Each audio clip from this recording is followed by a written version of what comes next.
কাজ কাম নাই? সারাক্ষণ থেকে বন্ধু বান্ধবদের সাথে আড্ডা দিতে থাকেন, এগুলো তো ভালো ছেলের লক্ষণ না। বিয়ে করতে হবে না আপনাকে, বউ পালতে হবে না। এই মেয়েটা কে? ঝড়ের গতিতে সব কিছু বলে গেল। আমি তো এবারে চিনি না, এই মেয়েটা কে? চিনিস না মানে? এই সারা এলাকার লোকজন জানে এই মেয়েটা তোরে পছন্দ করে, আর তুই বলছিস যে চিনি না। আচ্ছা, এভাবে আর কতদিন ডুবে ডুবে জল খাবি বলতো? আর একটু সময় দে না আমাকে। তোর এইভাবে সময় নিতে নিতে দেখবি তোর জায়গা অন্যজন নিয়ে গেছে। তার থেকে সময় থাকতে থাকতে এখনই মনের কথাটা বলে দে। আমি তো আমার মনের মানুষকে প্রতিদিন আমার মনের কথা বলি। কি আপু, তোকে আজকালকে একটু অন্যরকম লাগতেছে। তুই কি আবার নতুন প্রেমে টেমে পড়লি নাকি? তুই না অনেক পেকে গেছিস, যা পড়তে যা।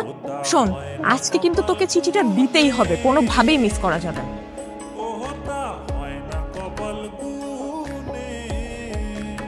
আমি কইছিলাম না মেয়েটা কিন্তু আজকে আইছিল কিছু একটা বলার জন্য। আরে কি বলবে আমারে? এই দিক দিয়ে হয়তো বা যাচ্ছিল, অট্টকল দেখার আগে নেই। আমি শিওর, শুধু শিওর না, অভার শিওর ওই মেয়ে তোকে কিছু বলতে আসছে। কোনো মেয়ে আছে নাকি তোর পছন্দের? তাহলে আমি বিয়ের প্রস্তাব নিয়ে যাই, তোর বিয়ে দিয়ে আমি তোর দুলা ভাইয়ের কাছে মালয়েশিয়া চলে যাই। আমার বিয়ে নিয়ে তোমার তো মাথা ব্যথা কেন? আর তোর সমস্যাটাকে বিয়ে করতে আমার সেটা বলতো। দেখো, আমি যখন সময় হবে তখন আমি ঠিকই বিয়ে করবো, তোমার তো টেনশন করা লাগবে না। আপনি তো আমাকে ভালোই ফলো করেন, কিন্তু কিছু বলেন না। আমি আপনাকে ফলো করি সেটা আপনি জানলেন কি করে? তার মানে আপনি আমারে ফলো করেন?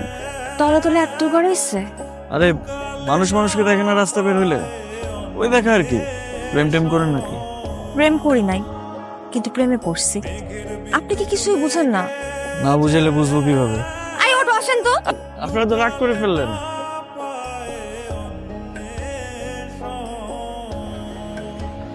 মামা, আপনি না বললেন জেরিন লেখাপড়া নিয়ে ব্যস্ত, এখন বিয়ে দিবেন না, কিন্তু জেরিন কোথায় লেখাপড়া করে এটা কি আপনি জানেন? এটা কেমন প্রশ্ন রকি?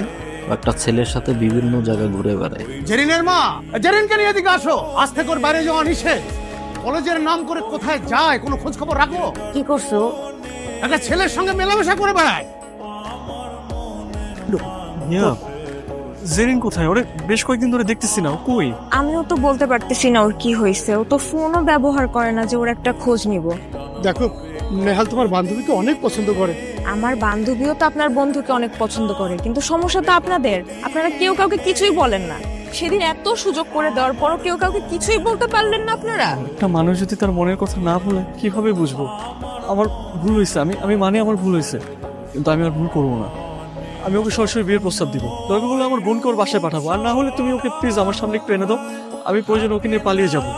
প্লিজ কালকে ওকে আমার সামনে আনার একটু ব্যবস্থা করো। আমাদের ভালোবাসাটা শুরু হওয়ার আগে যেন শেষটা হয়ে যায়। কি এত জরুরি দরকার? তুই জানিস না কি হয়েছে? নেহাল ভাইয়া তো তোকে অনেক পছন্দ করে। এখন আর পছন্দ করে কি হবে? বাসা থেকে তো বাইরে হইতে পারবো না। এখন কি হবে মানে? তোরা দুজন বাসায় কথা বলবি? এখন বাসায় কথা বলে আর লাভ আছে? রকি ভাই যে কাণ্ডটা করছে, না দিবে আমার বাসা থেকে বাইরে হইতে, না পারবো তার সাথে কথা বলতে। আমার তো বাসার মধ্যে আটকায় রাখছে।